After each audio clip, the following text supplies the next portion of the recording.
Hello and welcome to Prime Lenses. I'm Ian. Each week I speak to a photographer about 3 lenses that have meant something to them on their photographic journey.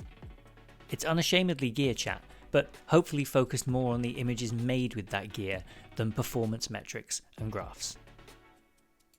My guest today is Emily Lowrey, a photographer and YouTuber whose career as a content creator has seen her focus on the Micro Four Thirds systems and small cameras. But she's shot professionally, weddings and all sorts of corporate events and continues to do so, whilst also bringing her audience a perspective on photography that focuses very much on making and making the most of your camera system. She travels a lot, tends to love a simple, small setup. She tries and tests stuff in a way that I really appreciate. And recently she's been dabbling in film, even though it is eye-wateringly expensive. Her preference for kind of small and kind of kooky, interesting setups meant I thought we'd probably get on really well, but I didn't realise how well until we briefly touched on the topic of which is the best Star Trek. Anyway, I'm getting ahead of myself. Without further ado, here's my conversation with Emily. Give me 2 minutes to clean up the mess. It's just been a dumping ground this month because I've had that many things coming in and such quick turnarounds. It's just I mean, this is audio only. I'm not going to use the video. This is just so we can see each other. This is just so I can sort of wave at you. Yeah. Enjoy my mess. I will. It's all right. This is radio. I can start the episode by going, Emily, your office space looks incredible. It's so tidy. It's fantastic. I love it. Perfect and everything. The lighting's perfect. It's like looking into a Leica store showroom. It's just this is like looking into my brain at the moment. It's pretty good. You've got a Pikachu and an Enterprise in the background. It feels pretty good. Yeah, it's my husband's desk has all the silly stuff and all the convenient Star Trek spaceships, which is great. I like Star Trek too, to be fair. No, I mean, I just recently discovered Strange New Worlds this year. It's so good. Why is the world not talking about Strange New Worlds? It's fantastic. I just watched the musical episode. Oh my God. I mean, how just on earth? Brilliant. I love that. Like, it's like older Trek where you do have stupid, crazy episodes and it doesn't take itself too seriously. It's just amazing. Yeah. I've watched the first 2 seasons with twice through because I have to watch it with my dad because he only ever gets a chance to watch it when he's with me because he doesn't have any streaming stuff. So we'll be watching season 3 when we go to the Faroe Islands, I imagine, at the end of the month. Yeah. I can't wait for the next season. It's tremendous. I've absolutely loved it. And all the right combination of feels and everything. I love Captain Pike. I think what an amazing Star Trek captain. He's really so good. And Una. Really good. Everyone's so good. Yeah, no, they are all brilliant. Should we just have a podcast about Star Trek? I think, we'll just start a competitor to the Greatest Generation and just see what happens. Well, thank you so much for doing this. I'm really excited to talk to you because I know nothing about Micro Four Thirds. I don't know the Panasonic line very well at all. And this podcast was in danger of becoming a Leica and Polaroid podcast. So talking to you, talking to Ali, talking to anyone I can get my hands on who's just got a bit of a different perspective is really cool. Because I saw your video of Japan and you've been shooting film. Like 2024 seems like an insanely busy year for you. Yeah, I've just been trying as many different things as possible. And then the day after I got home from Japan, a GH7 landed on my door. Of course. So it's just like, non-stop at the moment. But then there are months where there is just nothing going on. So you've just got to take the opportunities when they come, I guess. Yeah. How do you do you have a schedule that you follow? Or do you just produce the video and it's ready when it's ready? So when it's like the GH7, I have a specific embargo day, and it was 10 p.m. last night. So to be in line with the Cinegear announcement. But for my own schedule, it's usually every Tuesday at 3 p.m. Or if I'm running late, Thursday. If a video's going out on Thursday, I've had a bad week. Yeah. One of the previous guests on the show, Dave Herring, his thing is I post 2 videos a week unless something has gone terribly wrong. You're like, oh no. But that's to let everyone know, I think, like, just so you know. Yeah. That's really cool. What are you still film experimenting? Because the last videos of yours I was watching when I like to do a bit of a deep dive and look into people's stuff. It seemed like you were having tons of fun, but it's also the eye-watering expense and time. Yeah, I've gone deeper into the rabbit hole since that video, and I've now got the chemicals to develop my own film. Oh, And get out of I've town. got a really nice sort of 3D printed thing that converts like a macro lens into like a scanner for the negatives. So if I can figure all that out, it should bring the cost down. Time commitment goes up, but I think it'll be a fun video, you know? Yeah. It got to feed the content machine, but the time is relative, because I that's why I love instant film, right? Is that it's still a magic trick, even if it's Polaroid and it takes 15 minutes. At least you've got something, and then you can hand the thing to people, and that's a really lovely feeling as well, like having a thing. I do sometimes shoot film, but I just don't feel like I can really go back. Yeah, like it's too convenient getting the files straight away, and I think this is where the kind of, to go full circle, I guess, this is where this whole set of conversations came from, is a kind of obsession with lenses, and the fact that the lens has so much impact now, unless you have an S9 with LUTs for days, and that changes everything. You seemed very enamored with the kind of the LUTs and the setup stuff, especially when you jumped in at the end of your video and were like, I've just edited the whole thing. And oh, it's so good. So comparing it to when I went for the S5 II launch, when you get a camera that isn't out yet, you can't access the raw files. So the workflow was so different. I had to use a program called Silky Pix and convert them all into TIFF, and it was crashing my computer. And the whole process of editing the S5 II RAWs was sort of like a week's worth of work to get it for the video. Whereas with the S9, it was literally, okay, I need to straighten that one. Fine. And I just edited them all in like 20 minutes. And I'm just like, this is so cool. Obviously, you do want to deep dive into the RAWs at some point. So I can't wait to get to grips with that. But just for having something usable and that looks quite nice, and importantly in my own style as well, because it was my LUTs, worth its weight in gold. I think it's an underrated feature, I think. It's actually interesting to talk to you about style and things, establishing your own. I struggle with color, I think. And I think, and like having a look, and I kind of flip-flop between being stressed that I don't have a look and then thinking I do have a look, and I just use mostly what comes out of the camera and it's fine. Like, I picked my camera body because I like what it made. How do you choose? Because I think I'd have decision paralysis around those kind of looks. So I think this stems from desperately wanting consistency from when I was doing wedding photography full time. I was doing that for sort of 12 years full time. And you do want to have a specific look, and you want every photograph to look very similar, so that if someone's on the Instagram feed and they go, oh, that's Emily Lowrey, let's look at that. So I've worked, I'm an absolute editing nerd. I've got these 3 packs. One's great for skin tones, one's great for street photography, and one's better for landscape and animals. And I just use variations of all of them all the time.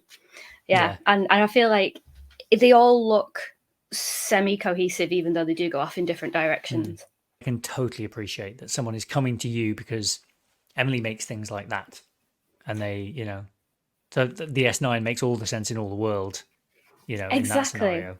Yeah, if you've got one specific sort of look that you want to replicate, and it looks great for street photography at night, for example, it's done. All done. Yeah. Oh, really nice. No, it's really good. Well, what are you sort of everyday shooting with at the moment then? Because do you have an S9, or do you have to kind of like loan that and give it back? Because when I used to review video games and video game hardware back in the day, and so some of that you would have to give back and some of that you would get to keep. But a camera is a bit of a different prospect in terms of price point from them. So I don't know whether you there might be a select few of you who get to keep that stuff. Do you have to hand that back, or do you have an S9 now, or Yeah, so it's on a long-term loan from Lumix. As in, I can't spray paint it like I have done with some of my other cameras, in case they do ever want to bring it back and sort of send it to another person to review. But it is different from camera to camera. So for instance, the GH7 I got on the 30th of May, and now it's going back tomorrow. Right. So it's like, bye-bye, on to the next review. Embargo happens, has to go off to the next person. Yeah. I shed a little tear when I put it back in the box. But as far as I know, the S9 should be on a long-term loan, so I can definitely create some more content with that.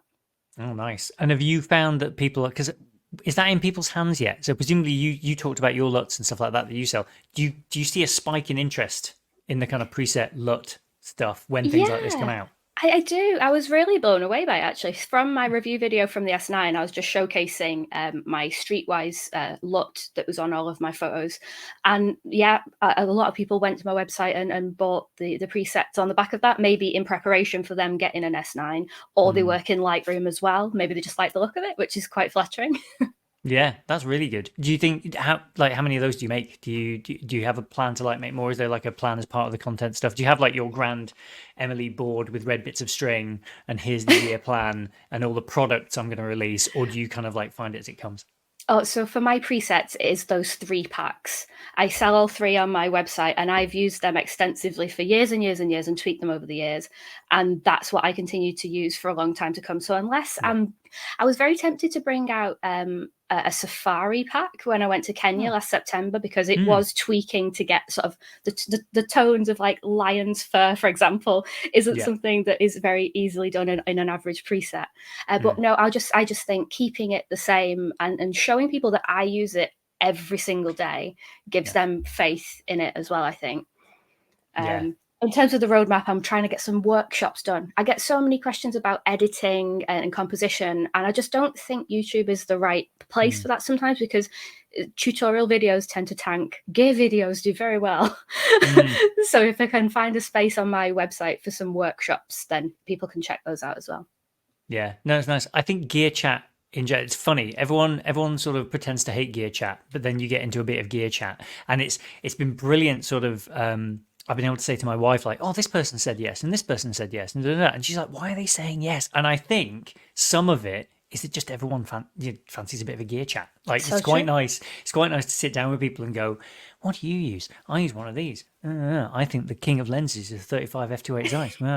But yeah, so presets and things. This is kind of a nice way of getting into it, I suppose. Presets and things is kind of like Emily now. Take us back to like what put a camera in your hands in the first place. And then actually what's interesting is you've made a big deal out of like the small Micro Four Thirds, like you're a real champion of that format, and just that ecosystem's so big and vibrant and gets forgotten sometimes in the face of like everything's got to be full frame. So talk us through the beginning and what got you on this path. So photography to begin with, I sort of stumbled into photography as a little bit of a comfort blanket. I used to be cripplingly shy. People don't believe me when I say this. I'm quite extrovert nowadays, but I was like, if there was a family gathering or something like that, I would be hidden away. And the way that I would interact with people and have a little bit of a social buffer is taking photographs, and then I could give them at the end. And, you know, that was my way of interacting with friends and family when I was very, very shy.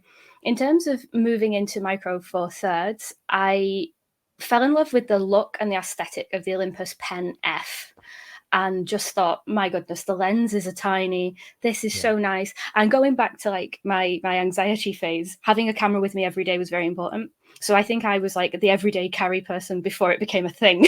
It was my comfort blanket. Yeah. Nice. And I came from Sony full frame, and I was just absolutely astounded at the quality versus the size. I was just like, what? Why does no one talk about this? So I started my YouTube channel about my transition from going from Sony full frame into Micro Four Thirds. And then as I found Lumix cameras and different Olympus cameras, the rest is history. Became obsessed and a collector. How big's the collection now? I think my last count before I went to Japan and bought 4 more was 37 digital cameras, which isn't bad. I bet Ali's got a bigger collection than me. Oh, sure. One hundo. She's a monster. Like she and I have talked about this. No, she is. She's fantastic, and I love talking to her about stuff. She cannot fully. I think she admires, but is baffled by my one camera rule. You know, like because I have it's bad enough with lenses, right? I have a bit of lens anxiety. Like this 35 f2.8 that is on the front of my camera right now basically lives there, and it's stressful enough going, am I using the 50 enough? Am I using when did I last use the 90? When did I've got a 135 over there that comes out like when the Flying Scotsman is in town, like, and that's basically, and then goes back in its bag for whenever. But I think that's kind of the curse. So if I had that and then I had multiple systems, like even if I just had like a monochrome body or an older body for the vibes, right? Like an M9 or an M8 or something like that, and I can just kid myself and go, it's all right, it's all the same glass. Yeah, I think I'd find it stressful. I think I'd feel like I was stressed by carrying the wrong thing somehow, or because it takes away choice. That's the problem. The problem is choice. I've got this now with the Polaroids, where I've got the i2 and I've got a 680, and the i2 is just better, really, like in every way. Unfortunately, like it's as much as the 680 is incredible, poppy, whatever. The i2 is just a better thing, but I can't quite bring myself to get rid of the 680. And it's like, but it probably should go somewhere. It's like Indiana Jones. It belongs in a museum. That's my thing. Every time I've sold something, I've always at some point ended up regretting it. So it's sort of turned me into a little bit of a camera hoarder. Yeah. Yeah. That's a good point. So that, I think it comes from that as well. But also, I do think you get like a different affinity with different little cameras, particularly the small ones, because they have so much more character in the JPEG and the way that they work and the quirks, as I like to call it, not crippling flaws. It's always fun. That's spoken by a true addict. That is. It's like it's not a bug, it's a feature. It's a feature. Like the Olympus PL6 can have time lapses, but it can only shoot 99 images, which gives you about 1.5 seconds. Name me a more useless feature than that. You just have to kind of like really spread each frame out. Yeah. Yeah, quirks. I like the quirks. I do. Yeah, I liked your one. What was that old camera you were playing with in one of your recent videos? It was a really old one. It was like 2 megapixels or something. Oh yeah, the Olympus Comedia series. Oh, so charming. Just little noises when it turns on. Yeah, it takes like 1/2 second or 1.5 seconds or something stupid before it even takes a photo. So I was trying to take photos of skateboarders and they'd gone. Yes. It was great. But yeah, taking things back to basics where if you clip the highlights, it's game over. If you if you don't have your settings bang on, it's kind of like film in a way where it keeps you on your toes as a photographer, and it's super fun for like very little price. I think that was about £20 off eBay, and I had a great time with it. Yeah, no, if it's a good time, I think most cameras are a good time. I think that's the problem, is that we will always have fun with them, and then it's just a question of like, where do you keep it? Like my friend gave me a Nikon that he had from way back when he spent thousands on in like 1996, and now is probably worth about £5. But he found it in a cupboard, and it had a compact flash card in it which had pictures from my 21st birthday, which you can tell from my hair color was a while ago. And so it was just funny to kind of like turn this thing on and try and navigate menus, and I was like, what an absolute nightmare this thing is, like to actually use these days. It's crackers. Yeah, one thing I like about the older technology and film photography in general is it makes you feel like a complete noob again.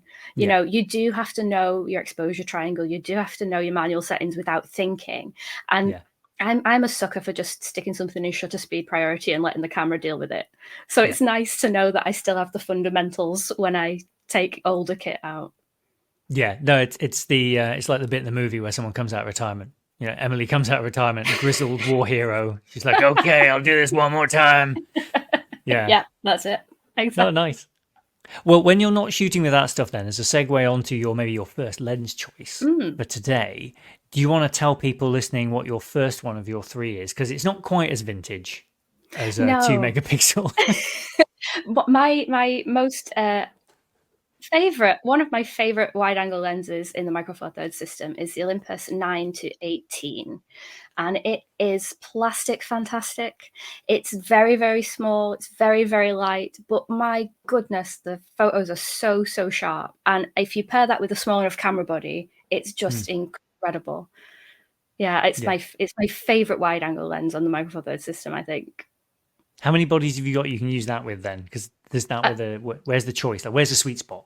So I've got maybe 20 Micro Four Thirds cameras over Olympus and Micro Four Thirds, and it's great. I love it for walking and hiking. I took it to Zion National Park and did Angel's Landing, and just having a lens that weighs nothing on a camera body that weighs nothing, that every little helps when I'm hiking, to be honest. I couldn't think about carrying a proper camera up somewhere.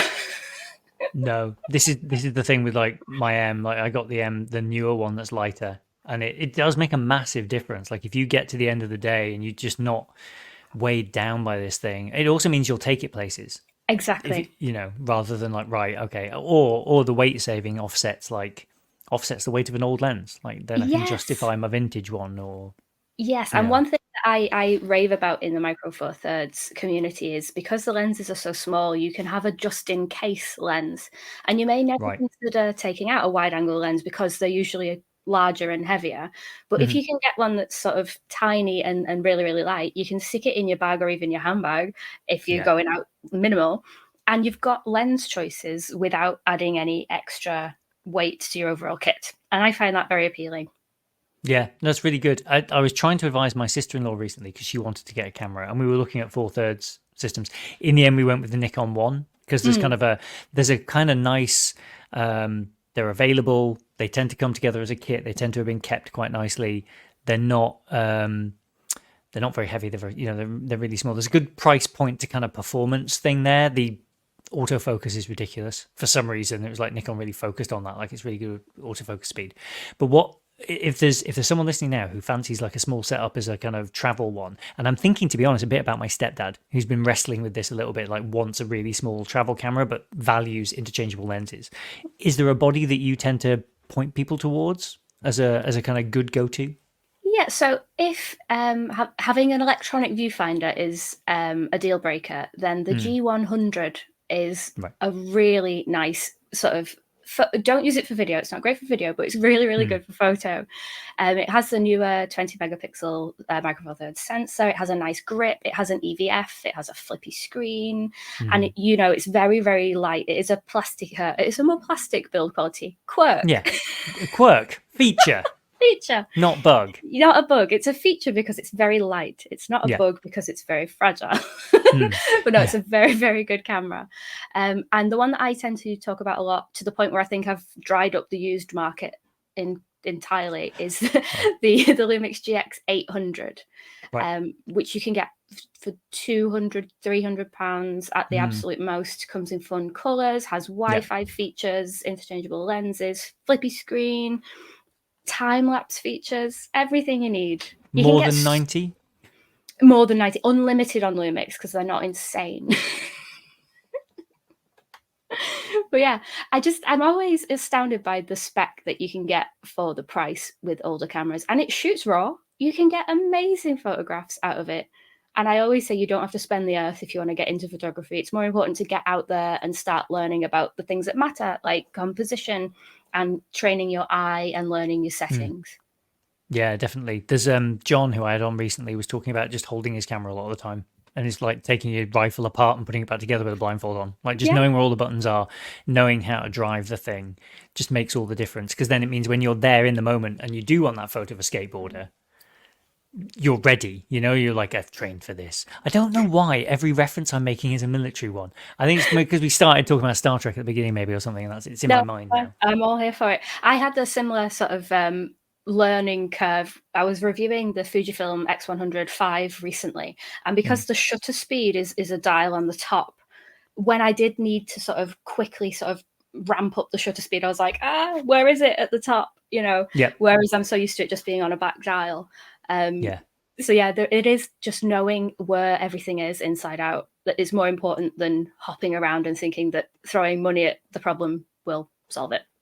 Yeah, no, definitely. That's the other reason I admire those of you who move from system to system so often. Because again, like I need to know kind of what I'm doing. And so I need to know like just where everything is, where I left it effectively. Whereas if you, I think you're definitely the same, right? Someone hands you a camera, even if you've not used it before, you've got your basics down so you can drive it. But if I was moving camera bodies every like 12 months, Danny, who was the first guest on this show, I can't keep up with how often he changes cameras. Like I just can't keep up with it. Like I mean, you think I started doing this, what, like 12 weeks ago, 13 weeks ago, something like that.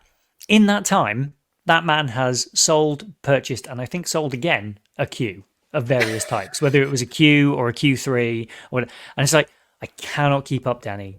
Like your camera bag is just too volatile. But all power to you. Yeah, But he I he think likes those older ones. Yeah, I think there's two sort of factions of photographers, and there is an overlap, and I think I'm more or less in the middle, where it's like the people like you who just want to go out and the photography is the thing. Yeah. And then there's people that get a real affinity with the technology and the cameras that they use inspire them. Yeah. And as long as you do both, it's okay. I just think if you are the person that buys the tech and doesn't get out and use it, that's when it's not the right solution. Yeah. Yeah, no, completely. And do you know what's funny is like I do have a one camera rule, but you'll notice I've started a reason to have conversations with people about different gear because I still want to feed that need. Yeah. You know, if you have a dream in which Jason Momoa shows you his lens collection, then you make the podcast off the back of it. Like, that's just, you know, yeah. I love it. It's such a stupid origin story. I like to say it out loud a lot in the hopes that one day it manifests. You know, manifest that. Yes, that would be great. Yeah. Oh, wouldn't it be brilliant? Can you just imagine talking to Aquaman about lenses? It'd be so cool.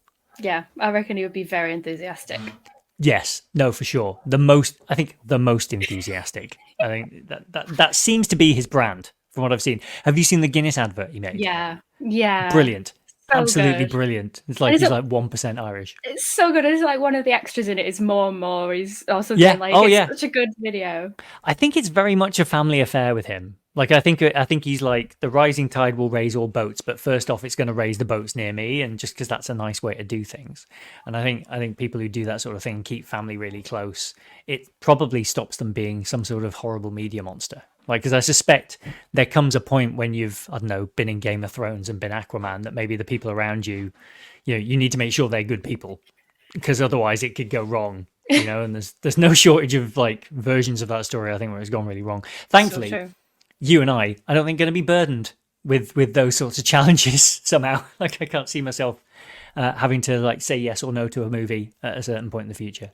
No, I think we'll be safe from the Aquaman curse. Exactly, if indeed it is a curse. But yeah, okay. So that was like lens one and a segue into small bodies. If you had to choose another lens, and you kind of do this, by the way, I feel a bit out of practice on the saying the lenses, because you're like, a lot of people recently have been changing the rules up and breaking the rules a little bit. So it's quite nice to talk to someone who's just prepared. Yeah. They're just like, I've got 3 lenses. We're going back to basics, Ian. Here's where they are. So what's your number 2? So number 2 is a lens that I recently bought in the last 12 months for my trip to Kenya. And it's the Olympus 45 to 150mm f2.8. Ian from the future here with a quick note just to say, Emily messaged me to say this is of course a 40 to 150mm lens, not a 45. So it's a decent sort of zoom lens in full frame terms if you double the focal length. Mm-hmm. And the reason that I think it's just brilliant is it's 2.8 constant all the way through. It's very, very light, and it's just ridiculously sharp. Sharp.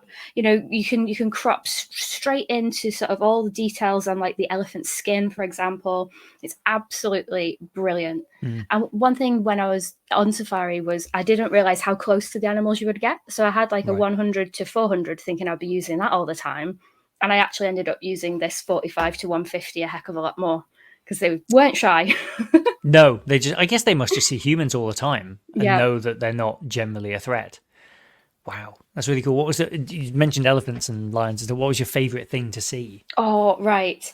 We saw, we just were about to get kicked out of one of the national parks because a big storm was rolling in. And just as we were losing light, we saw a mummy leopard with 4 cubs, and they came out of the hide and just started harassing her. Oh, it was the best experience to see that, and just to be able to see that before everyone had to leave as well. It was so lucky. Yeah. Oh, that's amazing. How long were you out there for in total then? Just 2 weeks, but it was a very full-on 2 weeks. We did Nairobi, Amboseli, and the Masai Mara. 2 weeks is a long time. I always feel like 10 days is the sweet spot for like being away. Like after 10 days, you're like, I could be back home now. I'm all right. Like, you know, I never get that feeling. I'm off. No, I'm off. More things, please. Yes, more things. I was so a couple of years ago, I was in Kuala Lumpur because we've got a studio out there for the company I work for, and yeah, that was 2 weeks. We were out for that, and you got past the first weekend, and it started to feel slightly confusing because it was like, do I live here now? Or do I, like, it felt a bit like Bill Murray in Lost in Translation. I'm living in a hotel, and yeah, it all starts to feel a bit unreal. Yeah. Everything's just very easy when you're traveling as well. Like everything's sorted out for you. You just go places. You don't have to cook things. You don't have to worry about washing or washing up or It's you so know. good. It's the Yeah, best. it's like you come down on it's the best side then. Oh yeah, like all of my spare cash just goes to where can we go next? Yeah, so as long as I can make videos when I'm out and work away, it's all expensible. Yay! Yes, of course. Yeah. So this is a full-time gig for you, isn't it now, I It guess, like is, you're making yes. everything. For Do you my still do Sims. stuff like weddings and things like that, or are you full-time kind of media production stuff? So I've got literally one more wedding left in the books. And it's just a friend of a friend I've said that I'm going to do it for. But yes, it's always in the back pocket in case everything goes horrifically wrong. But yeah, at the moment, really happy to just be concentrating on YouTube and doing the content creation full time. Yeah. What do you think of the kind of the where we find ourselves now and kind of like the end of the social web as we knew it? Like YouTube, I heard Nilay Patel at The Verge talk about this, is like all this regulation is coming for Facebook and X or Twitter or whatever it's called this week and all Instagram and all that sort of stuff. He said, but YouTube just seems to be accepted that like it's like the ocean. It is just there.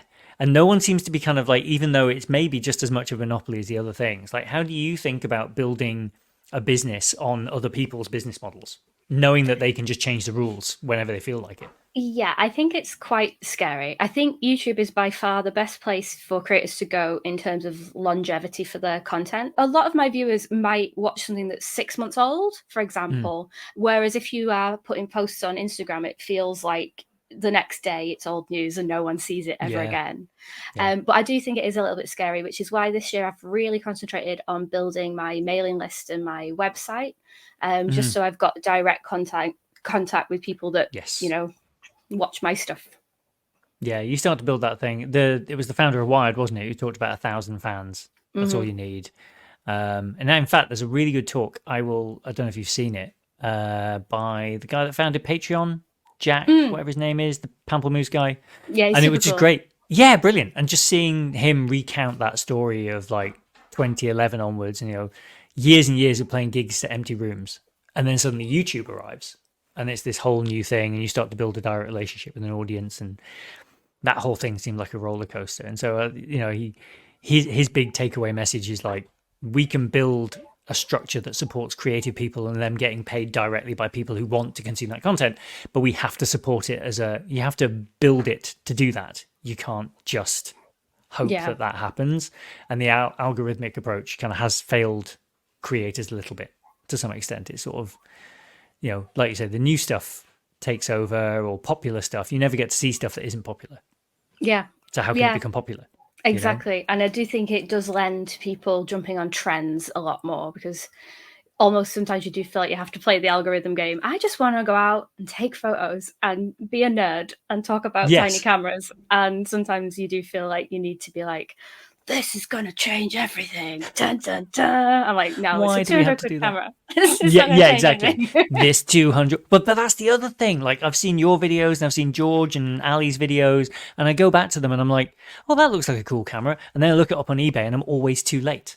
Like, there's always someone has got a sniff of it immediately, and sometimes it's more just suddenly it's shot up in cost. You hit a milestone this week, though, which we should probably celebrate. Yeah, I hit 60,000 subscribers. Woo! Da, da, da, da. It's only took me 7 years. I'll get there eventually.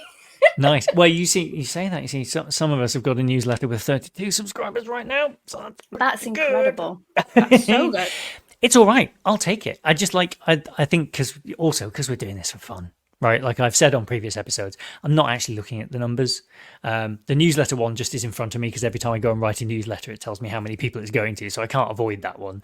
But all of the other ones, I will happily avoid because I think it will change the conversation too much. It'll influence it. I'll start worrying about, talking about posters in the background or dogs or fear that I've got to put video in just because video, video is king, man. Like everybody needs videos. It's like, what if I just did talking to people about cameras and see what happens? Yeah. And that mailing list number is incredible because I truly believe that mailing list subscribers are more your true like sort of followers or fans or whatever you'd want to call it. Yeah. I only started my mailing list on Christmas Day. Oh, and nice. I've got 3,200. So I've got a baby mailing Amazing. list, but I'm getting That's there. amazing. It's slow and steady.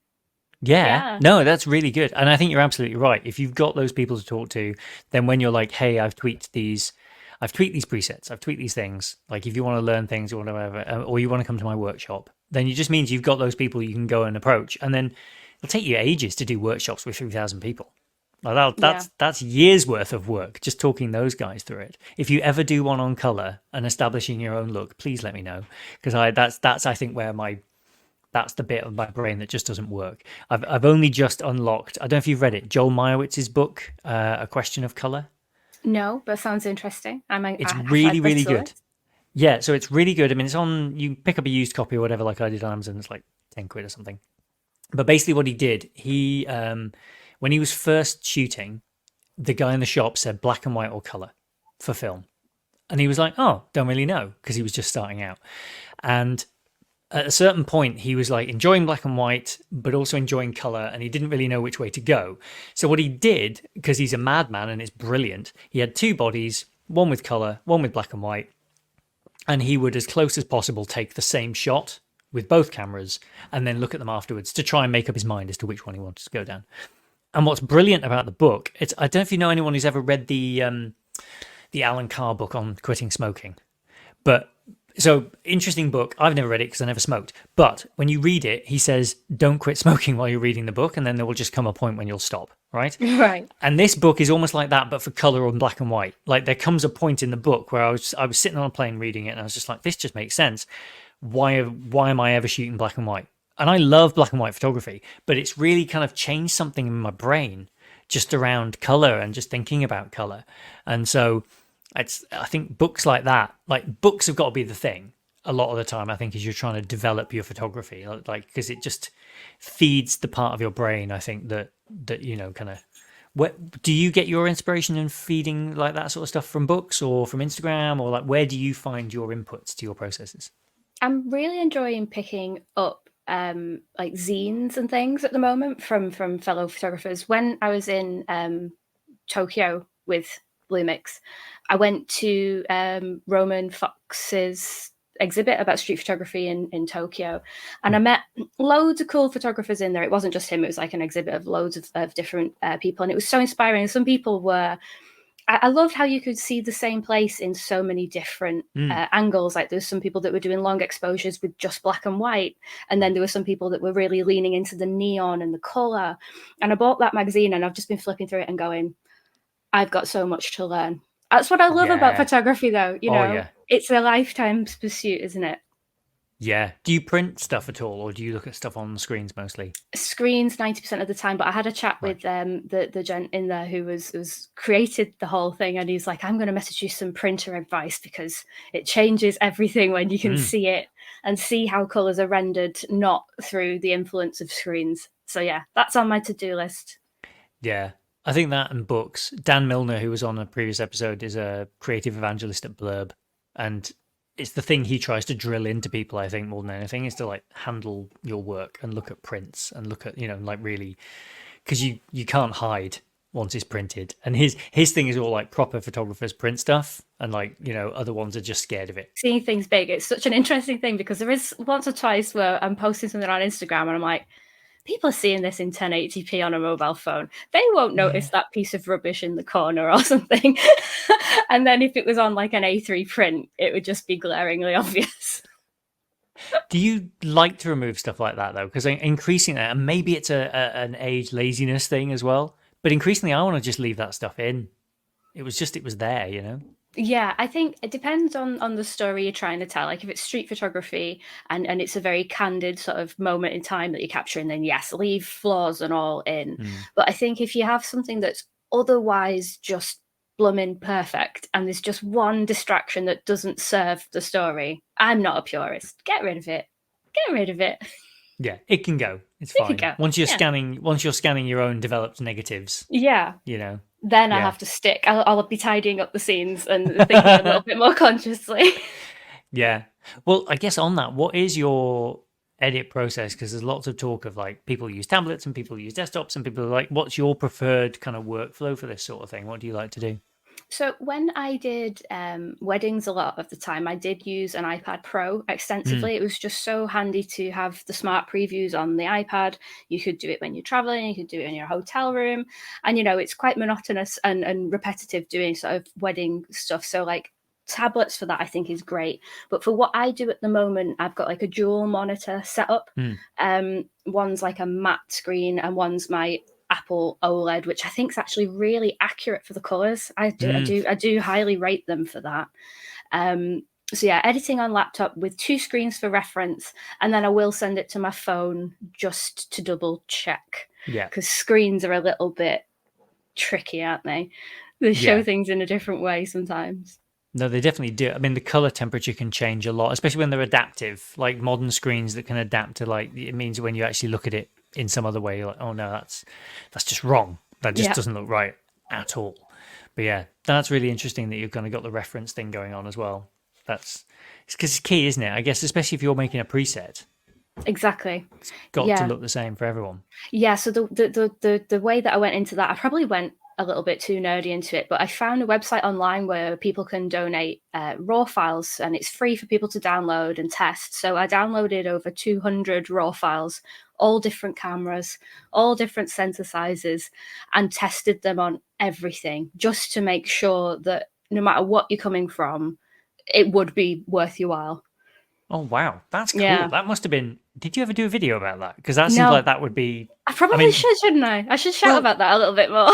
That's awesome. That's tested, because Dave Herring does a bunch of presets and stuff as well. And like, he's made a point of like, we shot thousands of images. We looked at all these things. He's done his little videos where he shows how you use it, but also how you have to tweak it, right? That like, you can't just expect, because every environment is different. Every photo is different. If you're using a lot of presets, you're probably also setting your camera to some sort of automatic thing. So like, even if it's just white balance, like that will affect the difference from one image to the other. Like, that's another thing I don't understand fully, that I feel like I need to understand, that I should be manually setting my white balance for consistency and things like that. I think there's a journey to go on. But yeah, that's really cool. Do you think that would overlap with your kind of gear, like the popular video types, if you were to do something like that? Or is it just a bit too inside baseball? I think it may be worth doing a little video origin of my presets on my website, just to show how much work went into them and how much I do use them all the time. But it is one of those things on my YouTube channel. It's like, my immediate thought was that would not do very well, because it's not new shiny camera, it's not this changes everything. Is that lurking in the back of your mind? Is like every video has to be, your mouth has to be open in the thumbnail. You have to have big, like it's all those things, isn't it? It's the Mr. Beast stuff. I love giving photography advice first and foremost. Like I do, I was an online tutor during COVID, doing face-to-face workshops, things like that. I love seeing beginners progress, and working with a lot of beginners, you do see the same simple mistakes over and over again. And I love nothing more than to give people advice. But if I did 7 tips for beginners, it would get no views. So I liken it to trying to feed children vegetables. You've got to hide it in nice packaging. And so it might be, I might go on a photo walk with this shiny, cool camera that's only £200. Oh, by the way, here is some tips while I'm here. And I'll try and do it that way. Nice. I feel like seeing the workings now, that's what I'm going to be looking out for in the future videos, is the point in the video where it turns and you're like, you can have dessert, but you got to eat your broccoli first. That's it. Yeah. This is it. If you want to do this, here's some tips. No, that's really nice. But it is a shame. It does speak to that algorithmic challenge, doesn't it? Of just how does this thing get found and how does it get surfaced? Because, even with loads of people that I follow, like I sometimes have it, especially thinking about the show, right? And like who I can talk to, as I'm working through my kind of index card file in the back of my brain of like, who should I talk to next? You do suddenly think, I haven't seen that person come up in my feed in a while. And it's just because at some point you were watching some other types of things and then you just didn't see as many of them and they seem to be getting pushed down. I think that's kind of the worst thing with the software world we live in, is the semi-automated. Like, you can't weight the scales. YouTube very rarely says to you as a user, as a viewer, what do you want? Do you want more of that? It surveys you in different ways. So It's a bit tricky, really. It is. And that's why mailing list is so good, because perhaps those people want the advice over the razzle dazzle. So you can have a more direct conversation with people in your inbox sometimes versus it being thrown out to people who may not know who you are on YouTube. Yeah. Who are you watching a lot of at the moment when you're, I mean, do you watch a lot, or is it a bit of too much of a busman's holiday? You'd be like, no, actually, when I've done my stuff, I go and look out a window and make jigsaws. I go through phases. Sometimes it's the last thing I want to do and I look at completely different content. But there's so many talented people in the photography niche. I really love watching street photographers. I love George Holden's channel for that. I think he's got a great mixture of interesting insights into technology, as well as he goes out and does street photography. And I went on a photo walk with him recently, and the way that he can just unashamedly just take street portraits. He says, ask for forgiveness rather than permission. Like, I'm very much a wallflower when it comes to my street photography. I get lots of backs of people's heads because I'm a chicken. And he's just like, oh, I love your hair, click, and just gets an amazing street portrait. So cool. I need to, I'm toying with the idea of like doing a video where it's like, I took street portraits, close-up street portraits for a month. Here's what I learned. And just the absolute cringe and the pain that I would go through. But I think it would make me a better photographer by the end of it, because it's those moments that haunt you. When you see something and you haven't captured it correctly because you've been too hesitant, it's much worse than, as you say, the worst that they could say is, can you delete that, please? Yeah. What was the last thing that you learned that made you uncomfortable like that with photography, that kind of put you in that kind of, but you knew was making you better? So one thing I did as a precursor to being a wedding photographer was I did family shoots in people's homes. So I would go with like a little portable backdrop, portable lights. And I remember sitting in the car just panicking, thinking, oh, I've got to go in there and set up my lights and make a good impression. And I just forced myself to do it over and over and over until I learnt my lighting inside out. I was very personable. I could go in and say hi to everyone, get everyone where they need to be. And it was such a trial by fire. But I think that set me up for being very personable when meeting couples for wedding clients and meeting other client work in future. So sometimes you've really got to push yourself, even if it feels hideous, because it makes you better in the long run. Do you know, when we had our first son, one of the other parents at the NCT group asked if I'd take some photos of their baby after he'd been born, because I kept talking about cameras. So I went and I did it. And there was, just like you're describing there, because I'm not pro, like I wasn't, but I went in and I was getting some photos of Archie, and he's lying on the ground doing different things. And for the first 15 minutes, his dad was very like, I'm not sure about this. And then I got some photos and started to show them the photos. And I knew it was working when after about 15, 20 minutes, he came over and went, do you want a beer? Yeah. And I knew I'd been accepted at that point. And I was like, God, no, I might mess up the photos of your kid. I don't think I've got it yet, but thank you. Like that was the moment. Can't imagine kind of trying to do that a lot. Oh yeah, it was not fun, but it got me a lot of contacts to set up my wedding business. So it was a good stepping stone. But I would have to be in a very bad position in life to do that again. It was very stressful. It is funny how you talk to people. Kevin Mullins, who was on a previous episode as well, was that big wedding guy. And he was talking about the relief. You could sense the relief when you listen to that episode of like, yeah, I've only got one left. Yeah. He was just so pleased. It's like, I never have to do that again. Never have to kind of lug all that gear to a wedding, worry about the fact the lens I need is in the car, that kind of thing. It's such a long, long day. And the day doesn't stop at the wedding day. You've got so much leading up to it. You've got so much after. It's a lot of admin, a lot of juggling, a lot of keeping everyone happy. When you're in it, and you're looking for bookings and it's exciting and you're thinking, oh, my calendar's booked up for the summer. This is amazing. It's great. But then when you're actually in the trenches, it's so hard. Like, however hard people think weddings may be, I think it's harder. You have to be about 25 different photographers. You go from action photography to portrait photography to candid photography to details and macro. You've got to wear so many hats. It's crazy. I shot one once. It was for my sister-in-law when she was getting married, and I took a Polaroid on a whim, just as literally 2 days before the thing. I was like, the Polaroid i1 or the Impossible i1 as it was on Amazon for like 50 quid, and so on a bit of a whim, I was like, I'll buy one of those, I'll buy some film, and I'll take some Polaroids, and they'll be fun in the book. Like when we do the book, it'll just be fun to have a couple of Polaroids. And I accidentally took the most beautiful Polaroid I've ever made. Just everything, because it's a fully automatic camera, so I can't take any credit for it whatsoever. I just pointed it and pressed the button, and the sun was incredible, and the film stock just worked. And then, Emily, you've got that moment where you're like, I'm in the middle of nowhere with no cell reception, and I have the one copy of this perfect photograph, and I must not lose it. Like, what am I going to do with this one picture? And I remember I put it in a box, and I was just like, I told Alice, my wife, I was just put that in the glove box, and we cannot lose that. Like, if the car gets stolen overnight, like whatever, just for God's sake, don't lose that picture. So I was like, I think I can retire from wedding photography. Yeah, you've peaked, you've done it. You've got your main shot. Exactly. I've played at it once. I need never go back there again. But is there any kind of event type thing that you would like to do that you haven't done? I guess because you've traveled, you must have ticked a few YouTube photography like creator bucket list items, right? You've traveled to Japan for like camera launches. You've done safari. It sounds like what else? What's left on the list? Oh, I just love meeting people that I've watched for years and years and years, like Caleb Pike on DSLR video shooter.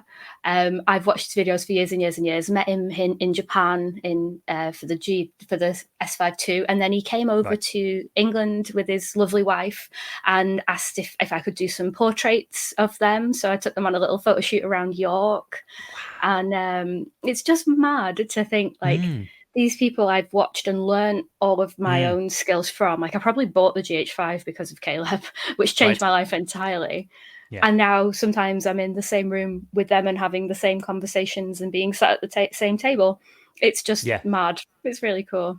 Oh, that's wonderful. That's really good. I think it's a treat. I think it's the reason to start something like this. Like the super secret reason for doing any of this stuff is that like if you enjoy it, then getting to meet people that you know, not heroes necessarily, but like people you really admire, right? Like that's the thing. It's like if I can spend an hour talking to someone whose videos I really like and learn about a new camera system, like that's what a treat. Like I almost don't care if anyone looks at it, you know? Like that's just the best. Like so it's like people who do movies, isn't it? Like this one's for me, you know? You've got to do some for you as well as for everyone else. Well, you're being very generous with your time, so thank you. But what is we haven't touched on a lens for at least 15 minutes. Okay. So lens number 3, serious face. Okay. What was lens number 3? Because I think when you sent me the email, you had the first one, maybe the second. Yeah, I want to do a curveball for this one and go back to full frame. While we've been talking about weddings a little bit, my favorite portrait lens of all time is the Sigma 85mm f1.4. It is delightful. I'm convinced you cannot take a bad photograph of people with that lens. The only downside is it is quite big.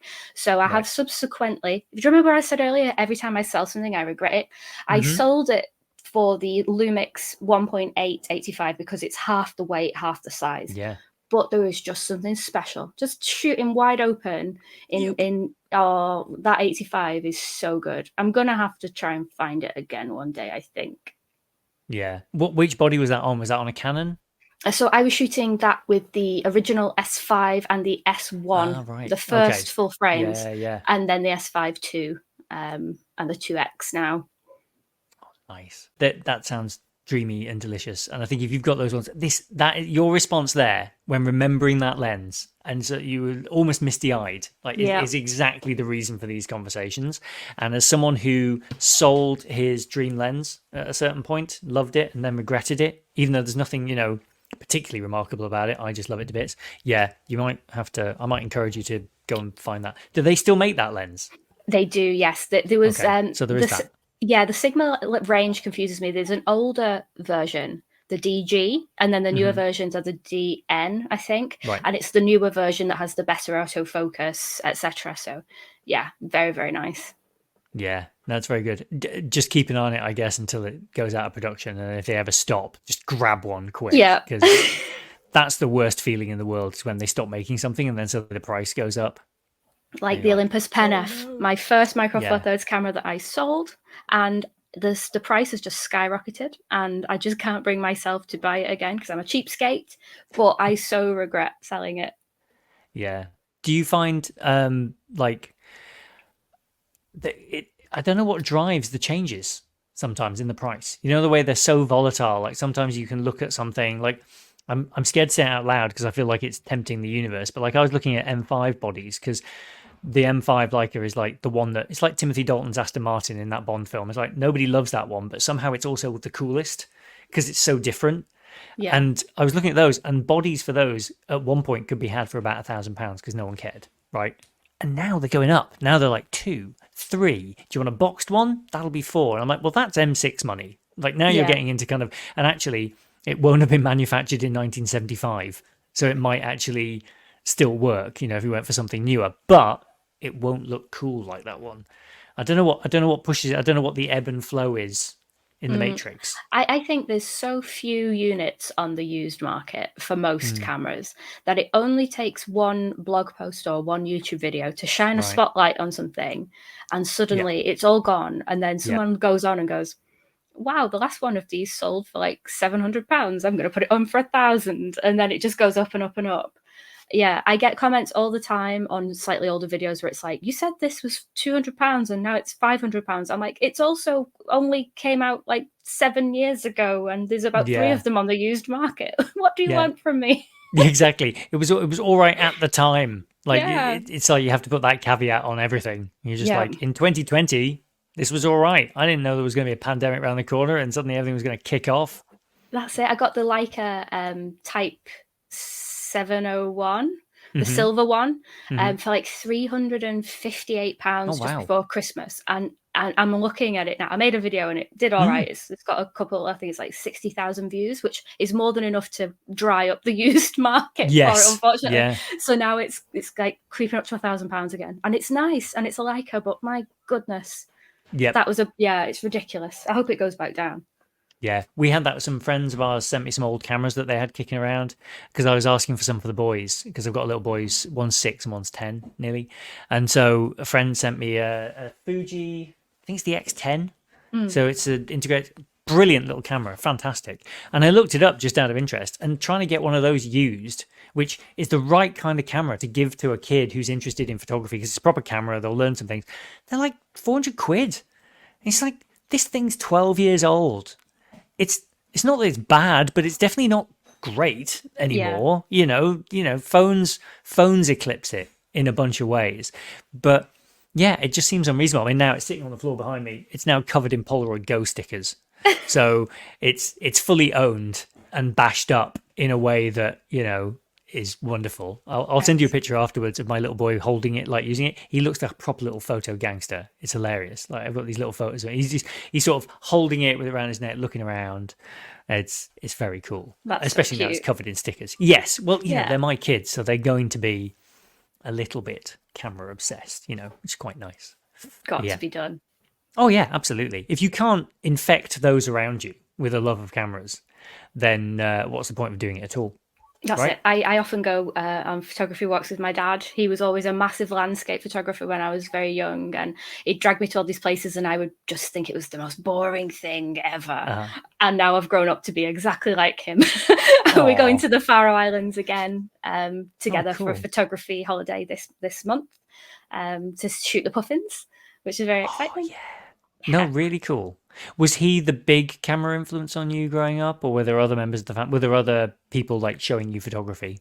He was the only person in the family who was big on it, and it was sort of like, it was a little bit, you know, he had slideshows for his landscape photography, and we'd sit through them. And now I'm so interested in it, and I'm like, I was such an obnoxious child to not like take it seriously at the time. But yeah, now we can enjoy it together. Well, that's really nice, though. I think it's lovely that you kind of can see it now. Like I try and get the boys interested in this, or at least let them see the stuff that we're interested in. Because I think also, like my mum passed away when I was very young, and it was just at the point when I was realizing she was a person. And so I want them to understand that like we have interests beyond just being parents, because then they'll start to realize they live with humans, not people who are just saying no to all the fun stuff that they want to do. Yeah. So, there's a danger you just become the person who says no, eat your greens, no, put your socks on. So yeah, try and kind of show them all the cool stuff we're into. It's why we moved to the Highlands, is so that we've got somewhere we can live where you can fall off your bicycle without being run over, but it's just boring enough that they'll go and find stuff. Like when they're a teenager and they're like, "You suck, Dad," they'll go and find their own thing. No, that's amazing. That's a great place to grow up. Not bad. Hey, if you're ever passing, let me know. We can go and I can show you some hills around here. Let me tell you, bring your dad. Bring a tripod. It can be a whole thing. I'll make some pizza afterwards. It'd be great. Yeah, sounds great. I'm in. Yeah, cool. Well, thank you so much. Look, it was really, really good to talk to you. I really enjoyed this. It's another person like whose videos I watch I can tick off and go, yeah, I've spoken to Emily. Know who she is. And hopefully it was fun. Is there anywhere you want to point anyone before we kind of wrap things up?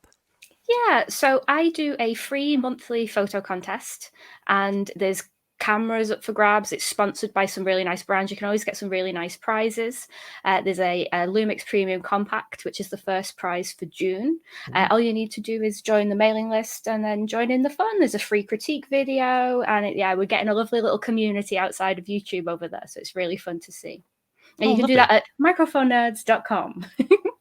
Excellent. A good URL read as well. I'll stick it in the show notes so people have got it at the end, and they can go and find all your goings on and sign up to the newsletter.